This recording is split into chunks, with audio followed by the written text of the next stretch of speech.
Good morning, students. Today we are going to see about epithelial tissue. So, நம்ம tissue என்ன பார்த்தோம்? Tissue, a collection of cells forms tissues which are of four basic types. One, epithelial tissue.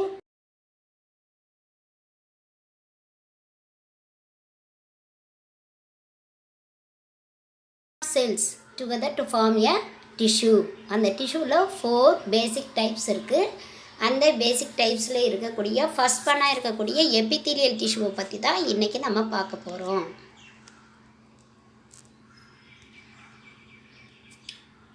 So, epithelial tissue is one of the 4 basic types of tissues in the body. Epithelia form boundaries between environments, both internal and external. The structure of the epithelial layer is dependent on the function that it has to perform.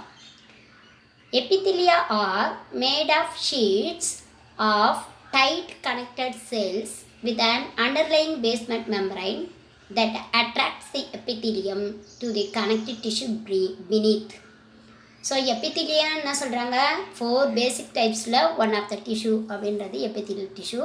இந்த epithelia tissue form ஆகிறது வந்து boundaries between environments, அதாவது internal and external என்விரான்மெண்ட்டுக்கு இடைப்பட்ட ஒரு பவுண்டரிஸில் form ஆகக்கூடியதான் epithelium. இப்போது எக்ஸ்டர்னல் நீங்கள் சொல்லும்போது ஸ்கின்னு சொல்லலாம், இன்டர்னல் சொல்லும்போது ஒரு ஆர்கன் சொல்லலாம். அப்போ ஆர்கனுக்கும் ஸ்கின்னுக்கும் இடைப்பட்ட அந்த ஒரு இடம் அப்படின்னு கூட நம்ம வச்சுக்கலாம். epithelial layers depend on the function that it has to perform. எந்த ஃபங்க்ஷன் எந்த இடத்துல பண்ணுதோ அதுக்கு தகுந்த மாதிரி அந்த எபித்திலியா பர்ஃபார்ம் பண்ணும். Epithelia made up of sheets of tight connected cells.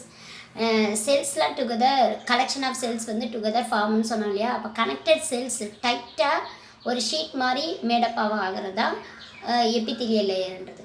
இப்போ இந்த எபித்திலியம் பேஸ்மெண்ட் மெம்பரைனால் ஆனது attacks the epithelium to the connective tissue beneath. இந்த epithelial tissueக்கு அடுத்ததாக ஒரு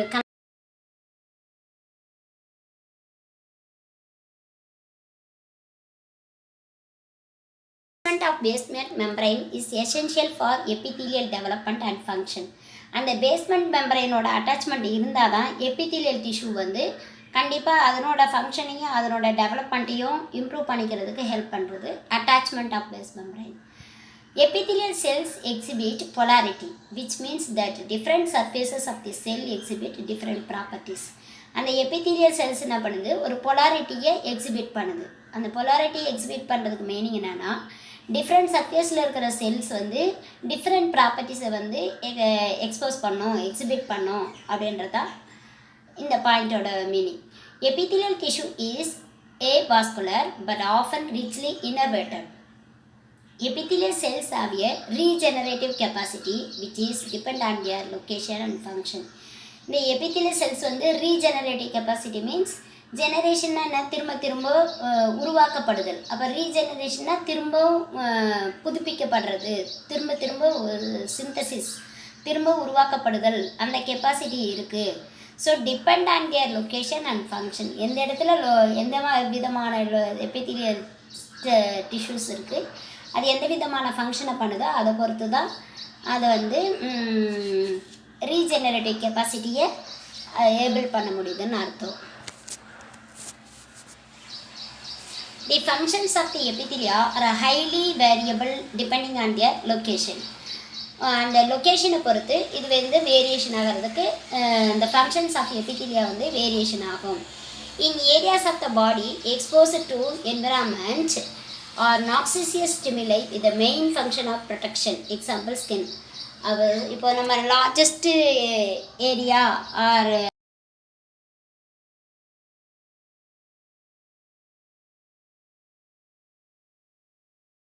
பார்க்கக்கூடிய ஒரு ஆர்கனாக இருக்குது லார்ஜர் சர்ஃபேஸாகவும் இருக்குது ஸ்கின்ன்றது. அப்போ in areas of the body expose to the என்விரான்மெண்ட்டுக்கோ இல்லை மற்ற விதமான ஒரு தூசு தும்பு, மற்ற ஒரு விஷத்தன்மையான ஒரு காற்றோ இல்லை வேறு ஏதாவது ஒன்று நம்ம அந்த சிமுலேஷனில் அந்த என்விரான்மெண்ட்டில் நம்ம ஸ்கின் எக்ஸ்போஸ் ஆகும்போது அதிலிருந்து பாதுகாக்கக்கூடிய ஒரு செயலை செய்கிறதா இந்த எபித்தீலியல் டிஷ்யூன்றது, அந்த ஸ்கின்னில் இருக்கக்கூடியது.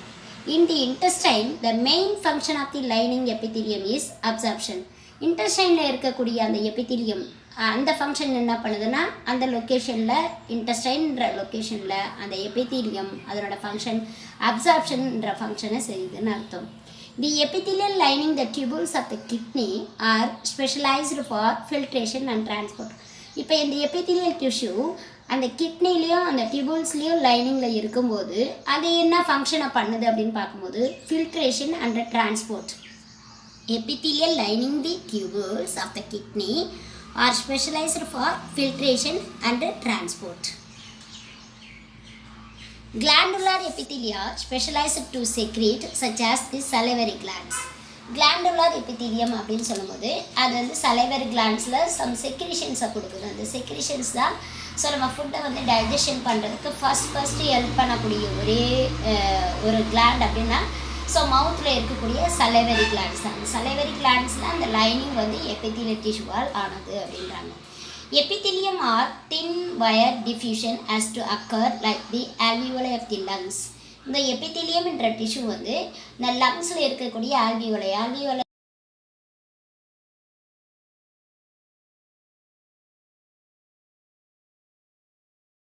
அதாவது இன்ஸ்பிரேஷனில் வந்து ஆக்சிஜன் என்டர் ஆகுது, enter into the body, carbon di oxide out from the body. Okay, அப்போது எபித்திலியம்ன்றது அந்த டிஃபியூஷன்ற ப்ராசஸ் மூலமாக தான் ஆக்சிஜனை உள்ளே எடுத்து கார்பன் டை ஆக்சைடை வெளியிடுது. அந்த ஆல்வியோல இதுதான் அந்த ஆக்சிஜன் ஏற்றம் ஆக்சிஜனை வந்து எல்லா இடத்துலையும் ஒரு அதாவது பிளட்டில் ஆக்சிஜனை வந்து ஆக்சிஜன் ஏற்றம்னு சொல்லுவாங்க இல்லையா, அப்படி பண்ணும்போது தான் அந்த பிளட் வந்து பியூரிஃபிகேஷன் நடக்குது. அந்த பியூரிஃபிகேஷனுக்கு ஹெல்ப் பண்ணக்கூடியது ஆல்வியோலை. அந்த ஆல்வியோலை வந்து எபித்திலியம்ன்ற ஒரு இது இருக்கிறதால தான் அந்த டிஃப்யூஷன்ற ப்ராசஸ் நடக்குது அப்படின்றது அர்த்தம். In certain areas of the body, like the serous lining of the body cavities, epithelia provide smooth, slippery surfaces to reduce friction during movement. ஒரு சில இடத்துல வந்து சீரஸ் லைனிங்கில் இருக்கக்கூடிய பாடி கேவிட்டிஸில் இருக்கக்கூடிய சீரஸ் லைனிங்லேயும் இந்த எபித்திலியா இருக்குது. அந்த எபித்திலியா இருக்கிறதால தான் ஸ்மூத்தாகவும் ஸ்லிப்பரியும் இருக்குது. அந்த ஸ்மூத்து ஸ்லிப்பரி அப்படின்ற இருக்கும்போது அங்கே வந்து ஃப்ரிக்ஷன் வந்து ப்ரிவெண்ட் பண்ணப்படுகிறது. அப்போ மூமெண்ட் வந்து ஃப்ரீயாக ஸோ ஈஸியாக வந்து ஃப்ரீ மூமெண்ட் இருக்கும் அப்படின்றது அர்த்தம். Elsewhere, like in the skin, there are specialized sensory receptors within the epithelium. Skin ப்ரொடெக்ஷனுக்கு ஹெல்ப் பண்ணுதுன்னு சொன்னால் அது இல்லாமல் மற்ற எல்லா வேலையும் specialised sensory receptors within the epithelium ஒரு ஃபீல் சென்சேஷனை கொடுக்கறது ஸ்கின். அந்த ஸ்கின்னுக்கு அந்த ஃபீலிங்ன்றதை கொடுக்கறது அந்த எபித்திலியம் என்ற டிஷ்யூ தான்.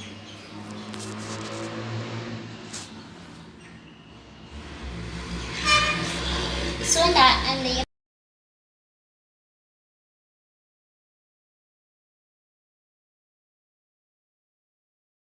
ஸோ நெக்ஸ்ட் வந்து அரேஞ்ச்மெண்ட் ஆஃப் எபித்திலியல் டிஷ்யூ எப்படி அரேஞ்ச் ஆகிருக்கும். Epithelial tissues are arranged in the form of membranes or glands. அந்த எபித்திலியல் டிஷ்யூ வந்து ஒரு மெம்பரைன் ஃபார்மில் அரேஞ்ச் ஆகிருக்கும். அதை தான் நம்ம கிளாண்ட்ஸ்ன்னு சொல்லுவோம். அந்த கிளாண்டுன்றதும் எபித்திலியல் டிஷ்யூவால் ஆனது தான். Epithelial membranes include cutaneous membranes, example epidermis of the skin. cutaneous membrane அப்படின்னு சொல்லும்போது ஸ்கின்னில் வந்து so upper most layer epidermis, அதுக்கு அப்புறமா இருக்கிறது டெர்மிஸ் அப்படின்னு பார்த்தோம் இல்லையா, பிலோ தி எபிடெர்மிஸ் டெர்மிஸ்ன்னு சொன்னோம். அப்போது எபிடெர்மிஸ் ஆஃப் தி ஸ்கின்னில் வந்து இருக்கக்கூடியது cutaneous membrane. மியூக்கஸ் மெம்பரைன் சொல்லும்போது கேஸ்ட்ரோஇன்டெஸ்டைனல் ட்ராக்டில் இருக்கக்கூடிய லைனிங் அந்த எபித்திலியத்துக்கு பேர் மியூக்கஸ் மெம்பரைன். சீரஸ் மெம்பரைன் சொல்லும்போது pleura means lining membrane of the lung. அப்போ lung, gastrointestinal tract and skin இது மூணுத்திலையும் 3 விதமான மெம்பரைன்ஸாக அது வந்து இருக்குது. எபித்திலியல் மெம்பரைன்ஸில் cutaneous membrane, mucous membrane, serous membrane அந்த மாதிரி 3 வெரைட்டியாக சொல்கிறாங்க. The arrangement of glandular epithelia varies depending on the type of gland.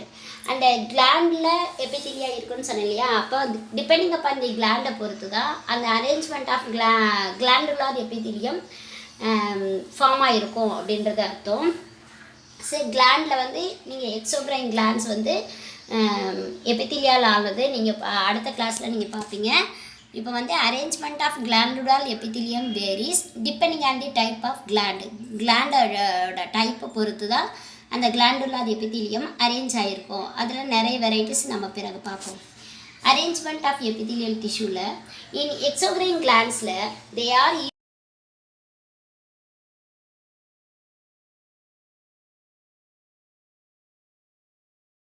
Exocrine கிளாண்ட்ஸில் யூஸ்வலியாக அரேஞ்ச் ஆகிருக்கிறது எப்படின்னா லியூமனை அரவுண்ட் பண்ண மாதிரி இருக்கும். அதில் செக்ரேஷன்ஸ் வந்து அதாவது கொட்டப்படுறது சஃபிசிக்வெண்ட்லி ட்ரைன்டு பை எ டக்ட். ஒரு டக்டால் அந்த செக்ரேஷன்ஸ் எவ்வளோ அதில் செக்ரேட் ஆகுதோ அந்த செக்ரேஷனை வந்து சஃபிசிக்வெண்ட்டாக ட்ரைன் பண்ண முடிகிற ஒரு டக்டாக இருக்கிறதுக்கு ஹெல்ப் பண்ணக்கூடியது இந்த எக்ஸோக்ரைன் கிளாண்ட்ஸில் இருக்கக்கூடிய எபித்திலியா. அதுக்கு தகுந்த மாதிரி அது அரேஞ்ச் ஆகிருக்குன்னு அர்த்தம்.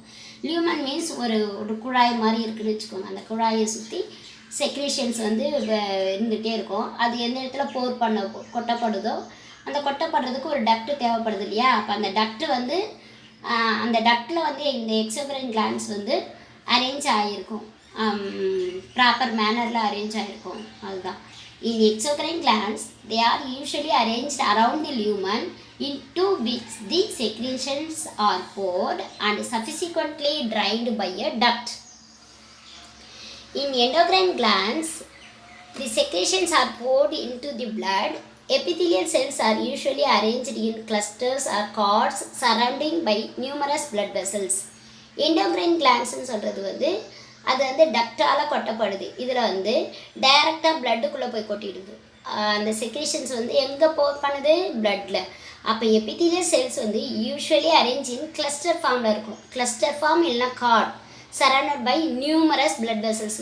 பிளட் வெசல்ஸில் ஒரு நுண்ணிய இரத்த குழாய்கள்னு சொல்லுவாங்க இல்லையா? அந்த இரத்த குழாய்களை சுற்றி ஒரு கிளஸ்டர் ஃபார்ம் ஆன மாதிரி இருக்கிறதா இந்த எண்டோக்ரைன் கிளாண்ட்ஸ்.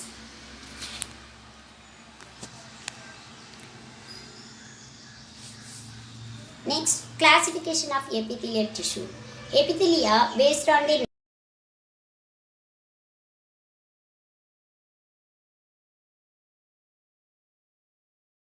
அதனோட நம்பர் ஆஃப் லேயர்ஸோ இல்லை ஷேப் ஆஃப் தி செல்ஸோ பொறுத்தோ அது வந்து டிஃப்ரெண்ட் டைப்ஸாக நம்ம பார்ப்போம். An epithelium with single layer is called simple, whereas an epithelium with 2 or more layers is called stratified. அந்த எபித்திலியம் வந்து சிங்கிள் லேயரால் மட்டும் இருக்குது அப்படின்னா அது பேர் சிம்பிள் எபித்திலியம். அதே 2 or more லேயர்ஸால் இருந்துச்சுன்னா அது பேர் stratified epithelium. Pseudo-stratified epithelium have an appearance of stratified epithelium but are actually a single layer. Stratified எபித்திலியத்தில் என்ன சொன்னால் 2 or more லேயர்ஸால் அரேஞ்ச் ஆகிருக்குன்னு சொன்னேன்.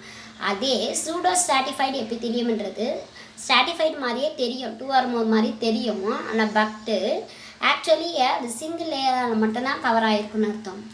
Cells may either be flattened, cuboidal or columnar. அந்த எபித்திலியல் டிஷ்யூவில் இருக்கக்கூடிய அந்த செல்ஸ் கலெக்ஷன் ஆஃப் செல்ஸ் எப்படி இருக்குன்னா ஷேப்பு ஃப்ளாட்டண்டாக இருக்கலாம், இல்லை கியூபாய்டலாக இருக்கலாம், அல்லது காலம்னாராக இருக்கலாம். இதெல்லாம் shape based on the shape of the glands or epithelial tissue.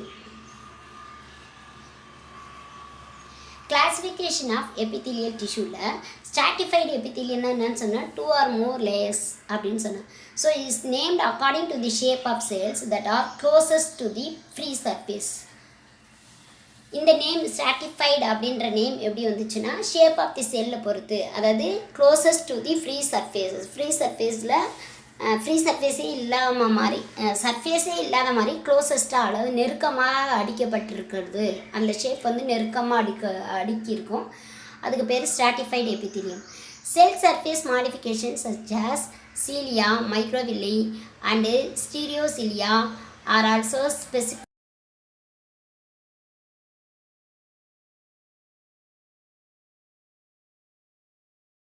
சொல்லலாம். அப்படின்னா சீலியா, மைக்ரோவில்லி அண்டு ஸ்டீரியோசீலியா அப்படின்னு சொல்லலாம். Microvilli for finger like extensions of plasma membrane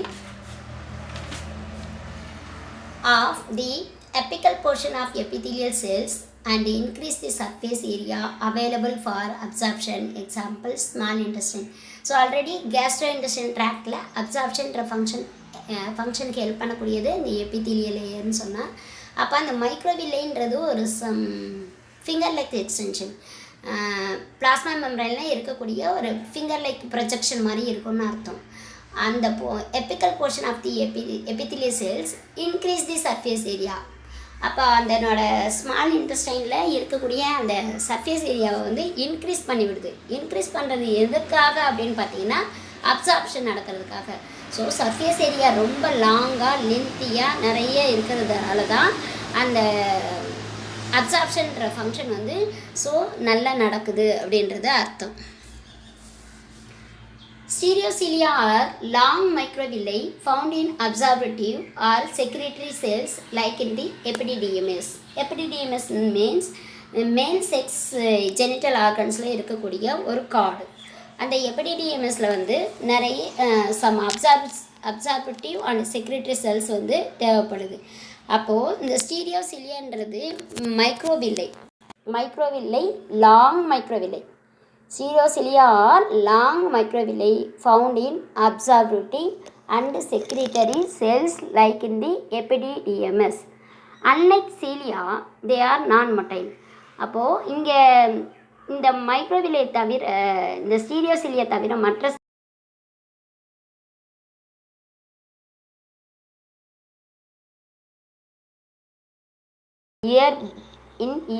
இயரில் வந்து கோக்லியான்ற ஒரு பார்ட் இருக்குது. அந்த கோக்லியான்ற பார்ட்டு தான் ஸ்பெஷல் சென்சரி செல்லாக செயல்படுது. அப்போ அந்த இடத்துல இந்த ஸ்டீரியோசிலியா அப்படின்ற ஒரு எபித்திலியம் அங்கே இருக்குது. So bending is a stimulus for sound or position sensation. அந்த கோக்லியான்ற ஒரு பெண்டிங் இருக்கு இல்லையா, அந்த பெண்டிங்கில் தான் நம்ம சவுண்டு ஸ்டிமுலஸை வந்து நம்ம சென்சேஷன் பண்ணிக்க முடியும். அப்போ எந்த பொசிஷன்லேருந்து இந்த சவுண்ட் வந்து எப்படி ரிசீவ் பண்ணுறோம், எப்படி அது வந்து நர்வஸ் செல்ஸ் வந்து எப்படி கொண்டு போகுது அப்படின்றது தான் அந்த ஒரு கோக்லியான்ற பார்ட்டில் இயரில் இருக்கக்கூடிய அந்த பார்ட்டுன்றது ஒரு பெண்டிங்காக இருக்கும். அந்த பெண்டிங் பார்ட்டு தான் வந்து சவுண்ட் ஸ்டிமுலேஸை வந்து சென்சேஷன் பண்ணுது. அப்போ அந்த ஃபங்க்ஷனுக்கு ஹெல்ப் பண்ணக்கூடியதாக இந்த எபித்திலியல் டிஷ்யூ இருக்குது. So cilia are whip-like motile extensions of the cell that have the important functions of the moving mucus over epithelial surfaces and aiding the movement of ova along the fallopian tube. அதாவது fallopian tubeல எங்கே இருக்குது, female genital ஆர்கனில் இருக்குது. இந்த யூட்ரஸில் fallopian tubeன்றது ஸ்பெர்மும் ஓவமும் fusion ஆகி fertilisation நடக்கிறதே fallopian டியூப்பில் தான் நடக்கும். அதுக்கு பிறகு தான் யூட்ரஸில் போய் அது இம்ப்ளான்ட் ஆகும். அப்போ அந்த ஃபெலோபியன் டியூப்பில் அந்த ஓவம் வந்து ஒரு மூமெண்ட் ஆகணும் அப்படின்னு சொன்னால் அந்த எபித்திலியல் சர்ஃபேஸ் வந்து ஒரு மியூக்கஸ் மாதிரி, அதாவது வழவழுப்பான தன்மை இருக்கிறதா ஒரு இது இருக்குது. அந்த அங்கே இருக்கக்கூடிய சீலியா வந்து ஒரு மொட்டைல் எக்ஸ்டென்ஷன்ஸ் ஆஃப் தி செல்லாக இருக்குது. அதனால தான் அந்த மியூக்கஸ் வந்து அந்த சர்ஃபேஸில் வந்து மூமெண்ட் ஆகி ஓவா வந்து உள்ளே நழுவி உள்ள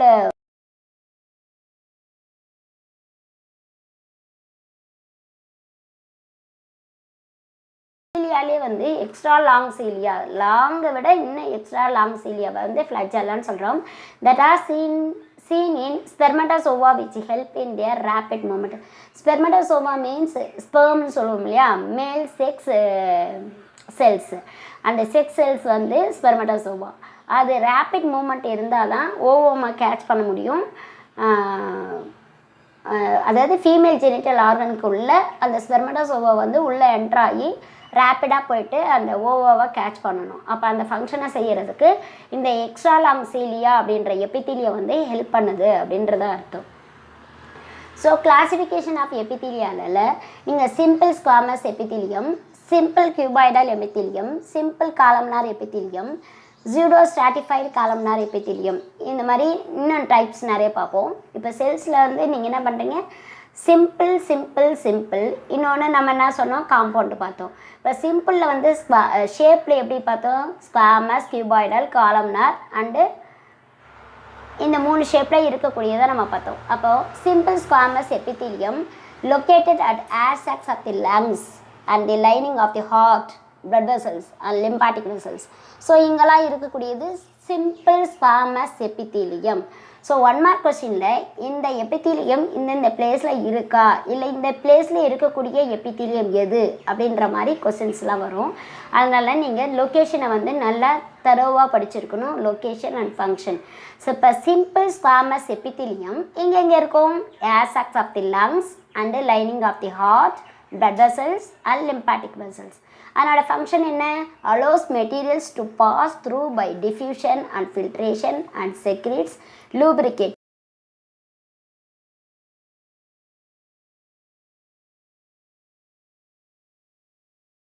அண்ட் ஃபில்ட்ரேஷன்ற ப்ராசஸ் மூலமாக ஸோ அங்கே அந்த மெட்டீரியல் வந்து அந்த வழியாக கடத்தப்படுகிறது, உட்செலுத்தப்படுகிறது அப்படின்னு அர்த்தம். அலோவ் பண்ணுது, அது பர்மிட் பண்ணுதுன்னு அர்த்தம். அண்ட் செக்ரேட்ஸ் லூப்ரிகேட்டிங் சப்ஸ்டன்சஸ், அது இல்லாமல் லூப்ரிகேட்டிங் சப்ஸ்டன்ஸையும் இந்த ஏர், அதாவது லங்ஸ் ஏர் சாக்ஸில் இருக்கக்கூடிய அந்த சிம்பிள் ஸ்குவாமஸ் எபித்தீலியம்ன்றதான் செக்ரேட் பண்ணுது அப்படின்றது அர்த்தம். ஸோ இந்த செல் அதனோட name simple squamous epithelium. Location சொல்லும்போது air sacs of lungs and the lining of the heart, blood vessels and lymphatic vessels. Function பார்க்கும்போது allows materials to pass through by diffusion and filtration and secretes lubricating substances. Next one, simple cuboidal epithelium. So squamous epithelium நீங்கள் பாருங்கள் பிக்சரில் ஒரு oval ஷேப்பில் நீளமாக தெரியுது, தின்னாகவும் நீளமாகவும் தெரியுது. சிம்பிள் கியூபாய்டல் எபித்தீலியத்தில் கொஞ்சம் அந்த திக்னஸ் வந்து கொஞ்சம் பெருசாக இருக்குது, அழகாக ஆர்டராக அடுக்கி வைக்கப்பட்டிருக்கு. ஓகேவா? அதில் குறைவாக தெரிஞ்சிச்சு, இதில் நிறைய அதாவது நெருங்க இருக்க மாதிரி க்ளோசஸ்ட் டு ஒன் அனதர் அப்படின்ற மாதிரி இருக்குது. இது எங்கெங்கெல்லாம் இருக்கும் இந்த லொக்கேஷன் பார்த்தீங்கன்னா in ducts and secretory portions of small glands and in kidney tubules. In ducts and secretory portions of small glands and in kidney tubules. டக்ட்லேயும் இருக்கலாம், செக்ரிட்டரி போர்ஷன் அதாவது கிளான்ஸில் ஒரு சில செக்ரிட்டரி போர்ஷன்ஸ் இருக்கும், அந்த போர்ஷன்ஸில் இருக்கக்கூடிய எபித்தீலியம் சிம்பிள் கியூபாய்டல் எபித்தீலியம். அப்புறம் கிட்னியில் இருக்கக்கூடிய டியூபுல்ஸில் இருக்கும். நெக்ஸ்ட் இதனோட ஃபங்க்ஷன் பார்த்தீங்கன்னா செக்ரீட்ஸ் அண்ட் அப்சார்ப்ஷன். செக்ரீஷனும் பண்ணுது, சம் அப்சார்ப்ஷனும் இது செய்யுது.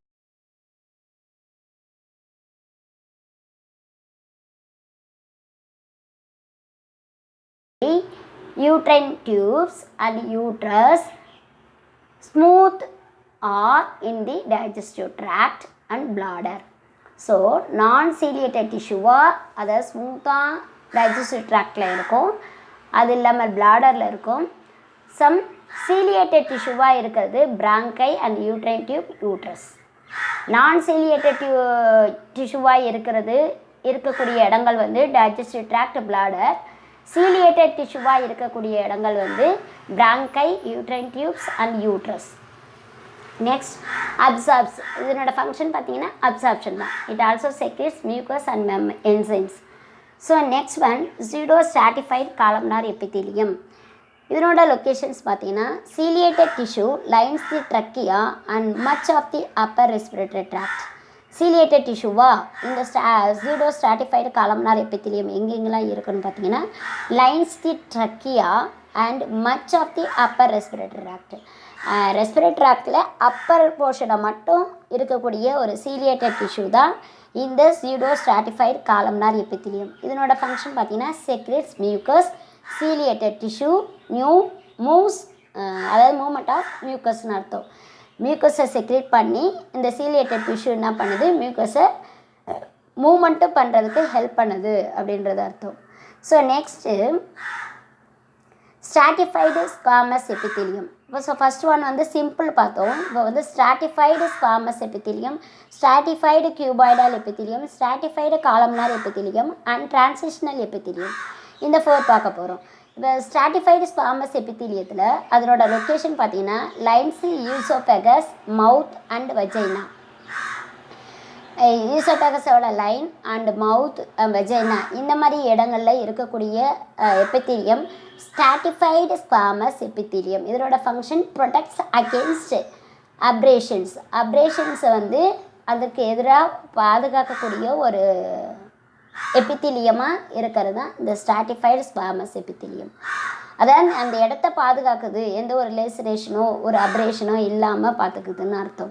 நெக்ஸ்ட்டு ஸ்ட்ராட்டிஃபைடு கியூபாய்டல் எபித்திலியம்ன்றது எங்கெங்கெல்லாம் இருக்குன்னா sweat glands, salivary glands and mammary glands. Mammary glands means breast. So breast, sweat gland and salivary gland, மவுத்தில் இருக்கிறது சலைவரி கிளாண்ட், ஸ்வெட் கிளாண்டுன்றது ஸ்கின்னில் இருக்குது. இந்த 3 விதமான அந்த பிளேசஸ்லேயும் லொக்கேட் ஆகியிருக்கிறது stratified cuboidal epithelium. This epithelium are function for protective tissue. This function is protection. Next one, stratified columnar epithelium located at the male urethra and the ducts of the some glands. So male urethraலையும் some glandsலையும் ducts of glandல இருக்கக்கூடிய ஒரு சில ductல இருக்கும் stratified columnar epithelium. இதனோட function பார்த்தீங்கன்னா செக்ரிஷனும் ப்ரொடெக்ஷனும். Secrete பண்ணுது some சப்ஸ்டன்சஸை, அது இல்லாமல் protection பண்ணுது. ஸோ இந்த ஒர்க்கை செய்கிறது ஸ்ட்ராட்டிஃபைடு காலம்னார் எபித்திலியம். இதில் நீங்கள் ஒவ்வொரு இடத்துலையும் அந்த பிக்சரை பாருங்கள், அந்த எபித்திலியம் எப்படி அரேஞ்ச் ஆகப்பட்டிருக்கு அப்படின்னு இங்கே ட்ரா பண்ணி பாருங்கள். இது உங்களுக்கு புரிஞ்சிடும். ஸ்ட்ராட்டிஃபைடு காலம்னார் எபித்திலியம்னா எப்படி இருக்கும், அதனோட ரெக்டாங்கிள் ஷேப்பில் எப்படி க்ளோசஸ்டாக இருக்குது பாருங்கள். அந்த எபித்திலியல் டிஷ்யூ செல்ஸ் நெருங்க இருக்கு இல்லையா, அப்படி நீங்கள் பார்த்துக்கணும். கியூபாய்டல் எபித்திலியல்னால் கொஞ்சம் டிஸ்டன்ஸ் இருக்குது, ஸ்குவாமஸ் எபித்திலியத்தில் ரொம்ப தின்னாக இருக்குன்னு அர்த்தம். Next one, transitional epithelium. Transitional epithelium located at the lines of the bladder, urethra and ureters. So urethra, ureters, bladder, இந்த பிளாடர், யூரித்ரா இது எல்லாமே ரீனல் சிஸ்டத்தில் நம்ம பார்ட்ஸில் படிப்போம். இந்த பார்ட்ஸில் இருக்கக்கூடிய எபித்திலியம் டிரான்சிஷனல் எபித்திலியம். இதனோட ஃபங்க்ஷன் பார்த்திங்கன்னா allows the urinary organs to expand and stretch. Urinary organs அதாவது சம் பிளாடரோ இல்லை யூரிட்டரோ அதனோட ஃபங்க்ஷனை வந்து எக்ஸ்பேண்ட் பண்ணும், ஸ்ட்ரெச்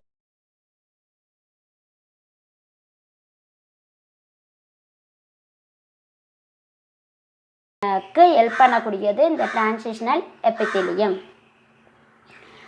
ஸோ நம்ம இப்போ பார்த்தது எபித்திலியல் டிஷ்யூ. அந்த எபித்திலியல் டிஷ்யூ எப்படி அரேஞ்ச் ஆகிருக்கும், என்ன மாதிரி கிளாஸிஃபை பண்ணுறாங்க, கிளாஸிஃபிகேஷனை முக்கியமாக நீங்கள் படித்தா போதும். இதில் simple squamous, simple cuboidal and simple columnar and zero stratified 4 பார்த்தோம். நெக்ஸ்ட் வந்து stratified squamous, stratified cuboidal, stratified columnar and transitional epithelium. இந்த 8 வெரைட்டிஸ் ஆஃப் எபித்திலியல் டிஷ்யூ நீங்கள் படிச்சிருந்து அந்த வெரைட்டி ஆஃப் டிஷ்யூ எங்கெங்கெல்லாம் லொக்கேட் ஆகிருக்கு, எங்கே ஃபங்க்ஷன் ஆகிருக்கு அப்படின்னு படித்து நீங்கள் நோட்ஸ் எழுதுறீங்கன்னா போதும். உங்கள் புக்லேயே பேஜ் நம்பர் 21 அந்த பாக்ஸ் கொடுத்துருப்பாங்க, டேபிள் காலம் மாதிரி போட்டு கொடுத்துருப்பாங்க. அதை நீங்கள் வந்து படித்து ஒரு 5 மார்க் கொஸ்டின்னா அந்த டேபிள் காலம் மட்டும் படிச்சிருந்தா கூட போதும். ஸோ உங்கள் புக்கை வந்து ஒரு தடவை ரீட் பண்ணுங்கள். ரீட் பண்ணிவிட்டு இந்த நோட்ஸு மேலே இருக்க பிக்சர், இந்த 21 பேஜில் இருக்க அந்த பிக்சரையும் இந்த நோட்ஸையும் நீங்கள் படிச்சிங்கனாவே இந்த எபித்திலியல் டிஷ்யூ உங்களுக்கு புரிஞ்சிடும். அதாவது எபித்திலியல் டிஷ்யூவில் என்னென்ன வெரைட்டி இருக்குது, என்ன ஃபங்க்ஷன் பண்ணுது, இது எதுக்கெல்லாம் ஹெல்ப் பண்ணுது அப்படின்ற மாதிரி நீங்கள் படித்தா போதும். கிளாஸிஃபிகேஷனும் அந்த நேம் தெரிஞ்சுக்கணும். ஸோ நெக்ஸ்ட்டாக நம்ம பார்க்க போகிறது அப்ளைடு அனாட்டமி. அப்ளைடு அனாட்டமின்றது எப்பவுமே நம்ம சொன்ன நார்மலாக ஒன்று படிச்சுட்ருக்கோன்னா சம் ப்ராப்ளம் எதாவது இருக்கா அப்படின்னு பார்க்குறதா அப்ளைடு அனாட்டமி இல்லை கிளினிக்கல் அனாட்டமின்னு சொல்லுவாங்க. சம் டிசீஸ் கண்டிஷன், அதாவது டிஸார்டரோ டிசீஸோ ஃபார்ம் ஆகிருக்கிறதுக்கு பேர் தான். when epithelial are damaged or affected by disease processes, that functioning of the organ system can be severely affected. அதாவது ஒரு எபித்திலியல் டிஷ்யூ டேமேஜாவோ இல்லை அஃபெக்டாவோ இருந்துச்சுன்னா சம் டிசீஸ் ப்ராசஸ் நடந்திருக்குன்னு அர்த்தம். அப்போது அந்த எந்த ஆர்கனில் லொக்கேட் ஆகிருக்க எபித்திலியா டேமேஜ் ஆகிருக்கும், அப்போ வந்து அந்த ஆர்கன் சிஸ்டமே வந்து அஃபெக்ட் ஆகும் அப்படின்றது தான். For example, in burns microorganisms are more easily able to enter the body and cause serious infections. So நம்ம ஸ்கின் என்ன சொன்னால் ஒரு ப்ரொடக்டிவ் ஆர்கன் சொன்னேன்.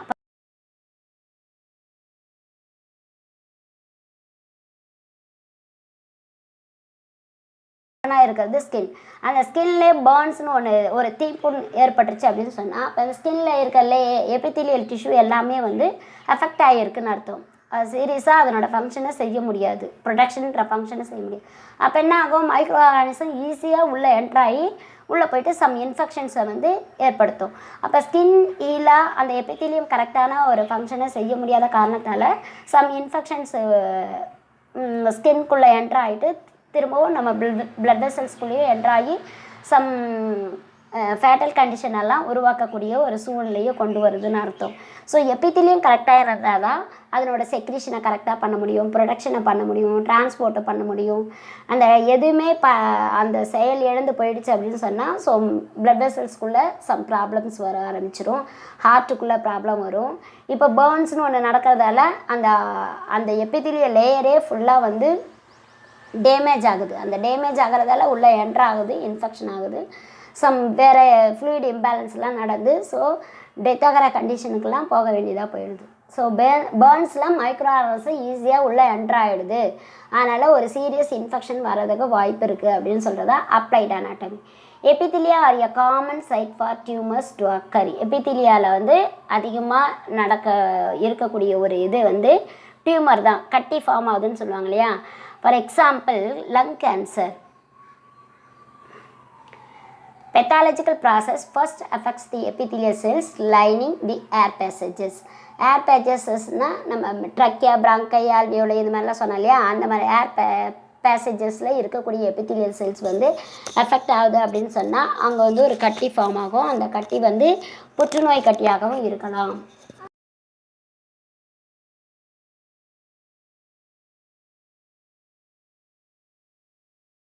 Next, when junctional complexes are affected due to any reason, it can cause clinical manifestations.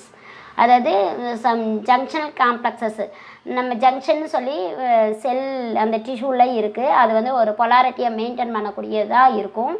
அந்த junction கரெக்டாக இருந்தால் தான் blood வெசல்ஸுக்குள்ளே endocrine கிளான்ஸ்குள்ளே அந்த மூமெண்ட்டு செக்ரிஷன் போர் பண்ணுறது இதெல்லாம் நடக்கும்னு சொன்னோம் இல்லையா. அப்போது அந்த ஜங்ஷன் அப்படின்ற பார்ட்டில் ஏதாவது ஒரு டேமேஜ் நடக்குது, ஒரு காம்ப்ளெக்ஸில் வந்து ஒரு எஃபெக்ட் ஆகுது ஏதாவது ஒரு ரீசனால் அப்படின்னு சொல்லும்போது அப்போ வந்து ஒரு சில சைன்ஸ் அண்ட் சிம்டம்ஸ் வந்து இருக்கும். அது அப்படி பார்த்திங்கன்னா பேம்பிகஸ்ன்றது ஒரு skin condition cause due to defective junction complexes leading to blistering. அதாவது ஜங்ஷனல் காம்ப்ளெக்ஸ் எஃபெக்ட் ஆச்சுன்னா அந்த டிஃபெக்ட் ஆகும்போது அந்த பேம்பிகஸ் அப்படின்ற ஒரு ப்ராப்ளம் வருது. அதாவது பிளிஸ்டரிங்னா கொப்பளமாக ஃபார்ம் ஆகுதுன்னு சொன்னோம் இல்லையா, சொல்லுவாங்க கொப்பளம் ஃபார்ம் ஆகிறதுக்கு பேர் தான் பிளிஸ்டரிங். அப்போ அதனால் பிளிஸ்டரிங் ஃபார்ம் ஆகுது, அந்த பேம்பிகஸ்ன்றதால பிளிஸ்டரிங் ஆரம்பிக்குது. ஸோ இப்போ நம்ம எபித்தீலியல் டிஷ்யூவில் வந்து எபித்தீலியல் டிஷ்யூனா என்ன, இதில் எத்தனை டைப் இருக்குது, அது வந்து என்னென்ன ஷேப்பை பொறுத்து இது வந்து வெரைட்டியாக பண்ணுறாங்க, எங்கெங்கெல்லாம் லொக்கேட் ஆகிருக்கோ, இதனோட ஃபங்க்ஷன் என்ன மாதிரி லேயர்ஸால் அடுக்கப்பட்டிருக்கும், என்ன மாதிரி ஷேப் ஆஃப் செல்லால் இருக்குது, இதில் எதெல்லாம் சர்ஃபேஸ் மாடிஃபிகேஷன் அந்த ஏரியாவுக்கு தகுந்த மாதிரி ஸ்ட்ராட்டிஃபைடாவோ இல்லை சிம்பிள்லே வந்து ஸ்காமஸ், காலம்னர் அண்டு கியூபாய்டல் இந்த மாதிரி ஷேப்லாம் அடுக்கியிருக்குன்னு சொன்னோம் இல்லையா. அப்புறம் ஜங்ஷனல் காம்ப்ளெக்ஸஸ்லாம் இருக்குன்னு சொன்னால இதை வந்து நீங்கள் படிக்கிறதா